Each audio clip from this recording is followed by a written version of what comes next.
नमस्कार, आप सभी का स्वागत है। इस वीडियो में हम बात करने वाले हैं डीएलएड प्रथम वर्ष के पेपर कोड F2 के बारे में। जैसा कि आप सभी को ज्ञात होगा, हमको डीएलएड के प्रथम वर्ष के F2 पेपर कोड में बचपन और बाल विकास यूनिट को पढ़ना है। यदि आप सभी सिलेबस देखे होंगे तो आप सभी को ज्ञात होगा, ये पेपर जो है 100 मार्क्स का है, जिसमें से आपको 70 नंबर का एग्ज़ाम बिहार विद्यालय परीक्षा समिति पटना के द्वारा लिया जाता है और 30 नंबर आपको आपके महाविद्यालय से प्राप्त होंगे। यानी कि 70 नंबर आपका एक्सटर्नल है और 30 नंबर आपका इंटरनल है, यानी कि आपको आपके महाविद्यालय से प्राप्त होंगे। तो इस वीडियो में हम बात करेंगे आपके पाठ्यक्रम विश्लेषण का, यानी कि बचपन और बाल विकास यूनिट में हमको पढ़ना क्या क्या है। तो चलिए शुरू करते हैं अपने इस वीडियो को। तो यदि हम बचपन और बाल विकास के संदर्भ की बात करें तो सबसे पहले हमें प्राप्त होता है कि हर बच्चे की विकास की अपनी एक अलग अलग प्रक्रिया होती है। जितने बच्चे होते हैं, छोटे बच्चे होते हैं, तो उनकी जो विकास की प्रक्रिया होती है वो सबकी अलग अलग होती है। इसीलिए हम कह सकते हैं कि सभी बच्चों का बचपन जो है एक जैसा नहीं हो सकता, क्योंकि सबके विकास की प्रक्रिया अलग अलग होती है। तो हम कह सकते हैं कि सभी का बचपन एक जैसा कभी नहीं हो सकता। उनके वृद्धि एवं विकास के विभिन्न आयामों में भी कई भिन्नताएं होती हैं। इसी संदर्भ में मनोगत्यात्मक विकास, यानी कि मनोगत्यात्मक विकास की समझ प्रशिक्षुओं को होनी चाहिए। अब आपके समक्ष एक प्रश्न आ गया, मनोगत्यात्मक विकास होता क्या है। तो जब हम बचपन और बाल विकास को शुरू करेंगे तो हम बहुत अच्छे से बात करेंगे मनोगत्यात्मक विकास होता क्या है। थोड़ा सा हम यह चर्चा कर लेते हैं इस टॉपिक पर। मनोगत्यात्मक विकास का संबंध जो है मांसपेशियों के शरीर में गतियों या क्रियाओं की उत्पत्ति से होता है। मनोगत्यात्मक विकास का संबंध जो है, जो शरीर की मांसपेशी होती है और मानसिक विकास से जो है इसका संबंध होता है। मानसिक क्रिया के सचेतन नियंत्रण के साथ इसका जो है रिलेशन माना गया है। इसमें हम दो प्रकार के कौशल को सम्मिलित करते हैं। पहला होता है स्थूल गत्यात्मक कौशल और दूसरा होता है सूक्ष्म गत्यात्मक कौशल। यानी कि स्थूल गत्यात्मक कौशल में वो सारी गतिविधियाँ आती हैं जो बच्चों के द्वारा किया जाता है, जैसे कि टहलना, दौड़ना, नृत्य करना, कूदना फांदना। और सूक्ष्म गत्यात्मक कौशल के अंतर्गत वो सारी क्रियाएं आती हैं जो बच्चे अपनी मानसिक क्रियाओं द्वारा करते हैं, जैसे कि चित्रकला, लिखना, पेंटिंग करना। ये सब आता है आपका सूक्ष्म गत्यात्मक कौशल के अंतर्गत। तो ये तो था मनोगत्यात्मक कौशल का कुछ अंश। हमको इसकी समझ विकसित करनी है। बचपन और बाल विकास अध्याय में हम ये समझेंगे कि बच्चों में मनोगत्यात्मक विकास की समझ हम कैसे विकसित कर सकते हैं, ताकि वो जो बच्चे के द्वारा जो भी सामान्य क्रियाएं जो है उन्हें मनोवैज्ञानिक दृष्टिकोण विकसित कर सके। हमें प्रशिक्षुओं में, आप लोग में मनोगत्यात्मक विकास की समझ होनी चाहिए, ताकि जो आपके बच्चे आपके क्लास में पढ़ रहे हैं उनको आप अच्छे से सूक्ष्म एवं मनोवैज्ञानिक रूप से उनका विकास आप कर सकें। तो इसका तो मेन यही पार्ट है, आपको पढ़ना है बचपन और बाल विकास में। आप सभी को पता होगा कि इसको 5 अध्याय में बांटा गया है, यानी कि इसको 5 इकाई में बांटा गया है। तो हम एक एक करके देखते हैं कि हमको किस इकाई में क्या पढ़ना है, क्योंकि ये वीडियो आपके सिलेबस एनालिसिस का है पाठ्यक्रम विश्लेषण का है। तो हम एक एक करके जानते हैं हमको किस इकाई में क्या पढ़ना है। यदि हम इकाई 1 की बात करें तो इकाई 1 में हमको पढ़ना है बचपन एवं बाल विकास की समझ। हम इकाई 1 में जानेंगे बचपन एवं बाल विकास की समझ। इसके अंतर्गत हमको जानना है बच्चे तथा बचपन, मनोसामाजिक अवधारणा। बच्चे एवं बचपन की मनोसामाजिक अवधारणा को हम लोग विकसित करेंगे। इसके साथ ही साथ बचपन को प्रभावित करने वाले मनोसामाजिक कारक, वो कौन कौन से मनोसामाजिक कारण हैं जो बचपन को प्रभावित करते हैं, इसके बारे में हम जानेंगे। इसके अलावा आपको इकाई 1 में पढ़ना है बाल विकास अवधारणा, विकास के विविध आयाम एवं प्रभावित करने वाले कारक।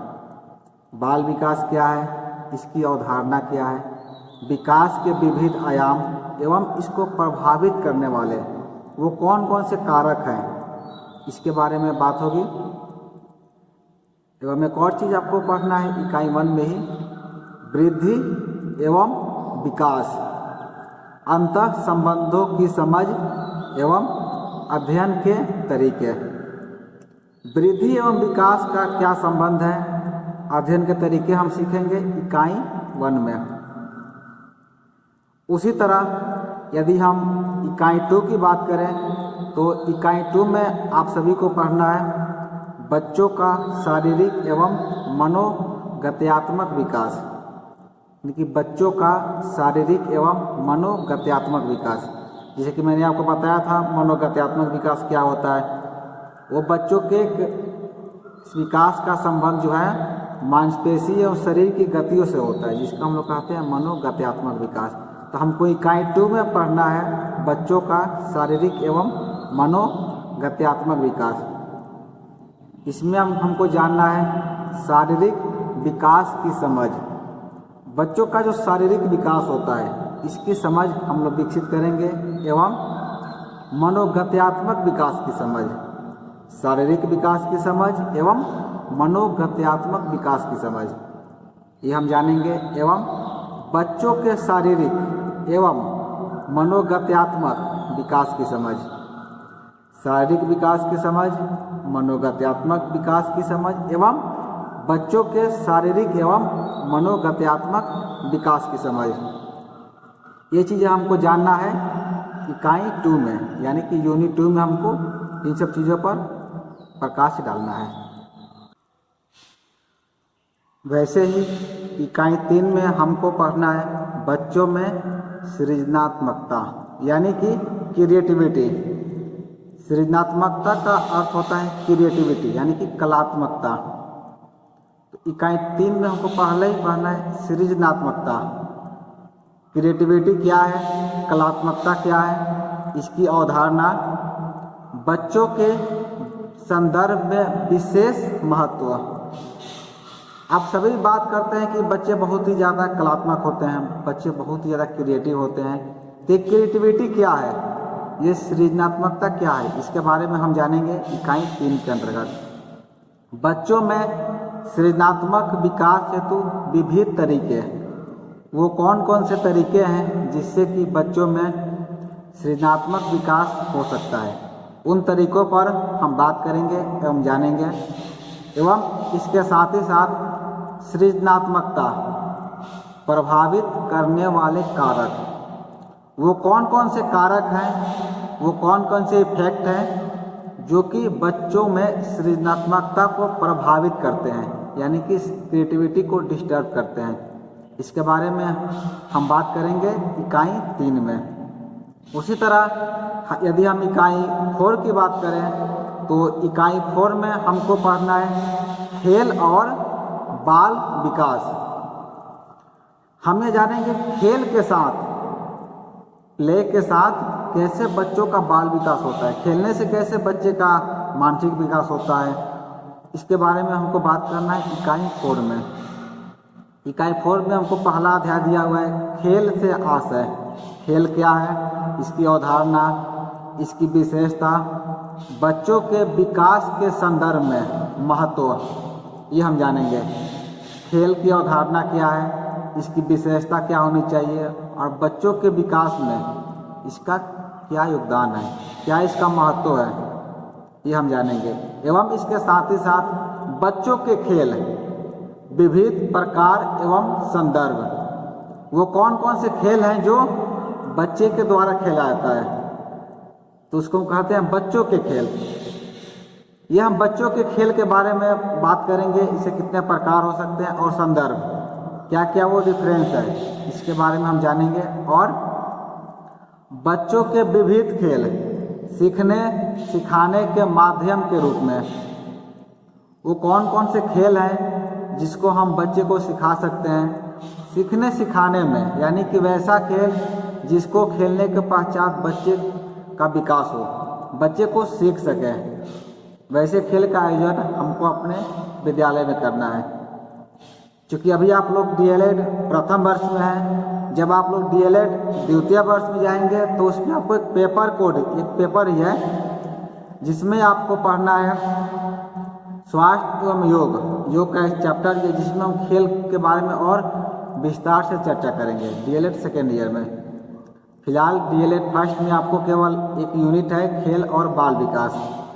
उसी तरह इस इकाई का अंतिम है यानी कि इकाई 5 बच्चे और व्यक्तित्व विकास। यह हम जानेंगे व्यक्तित्व विकास के विविध आयाम, वो कौन कौन से आयाम हैं जो बच्चे के व्यक्तित्व में विकास लाते हैं। इसमें हमको जानना है एरिक्सन के सिद्धांत का विशेष संदर्भ। व्यक्तित्व विकास के विविध आयाम में एरिक्सन के सिद्धांत को हम जानेंगे इकाई 5 में।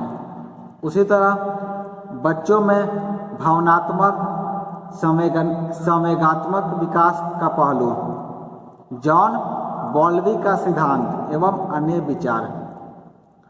बच्चों में भावनात्मक एवं संवेगात्मक विकास का जो पहलू होता है वो हम जानेंगे जॉन बॉल्बी के सिद्धांत के रूप में, एवं अन्य विचार जो कि आपके पाठ्यक्रम में दिया हुआ है। एवं इसके साथ ही आपको पढ़ना है नैतिक विकास और बच्चे। जो नैतिक विकास होता है बच्चों में उसको हमको जानना है एथिक्स डेवलपमेंट, नैतिक विकास और बच्चे, सही गलत की अवधारणा। बच्चों में होता क्या है, सही और गलत की अवधारणा उनमें नहीं होती है, उनमें नैतिक विकास नहीं होता है, यानी कि उनमें एथिक का ज्ञान नहीं होता है। उन्हें ये पता नहीं होता है कि सही क्या है और गलत क्या है। अगर वो सही है तो सही क्यों है, अगर ये गलत है तो गलत क्यों है, क्योंकि उस समय बच्चों में नीति शास्त्र का यानी कि नैतिक का, एथिक्स का ज्ञान नहीं होता है। तो हम जानेंगे नैतिक विकास और बच्चे, सही गलत की अवधारणा, जिसमें ज्वा पियाजे तथा कोहलबर्ग का सिद्धांत हम पढ़ेंगे। नैतिक विकास और बच्चे में ज्वा पियाजे और तथा कोहलबर्ग का सिद्धांत हमको पढ़ना है इकाई 5 में। तो ये तो था आपका पाठ्यक्रम विश्लेषण का वीडियो जिसमें हमने बचपन और बाल विकास F2 के बारे में अध्ययन किया। अगले वीडियो में हम एक एक करके सब यूनिट को कवर करेंगे और इसके साथ ही साथ आपको इसका PDF नोट्स भी उपलब्ध कराते जाएंगे। इस वीडियो में इतना ही, धन्यवाद।